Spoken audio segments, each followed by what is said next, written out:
Nacionalidad sin examen. Hoy nos llevamos 35 días aquí en este encierro. 35 días significa un mes y 5 días. Y nos estamos pidiendo nacionalidad sin examen. Por la ley de extranjería, cuando un inmigrante lleva más que 10 años legalmente aquí en España, él tiene derecho de sacar nacionalidad. Pero el gobierno, ellos han cambiado la ley de extranjería. Por eso nos tenemos que hacer dos exámenes. Uno es de cultura y segundo es de DLA2.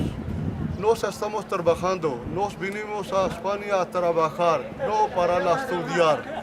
Nacionalidad sin examen.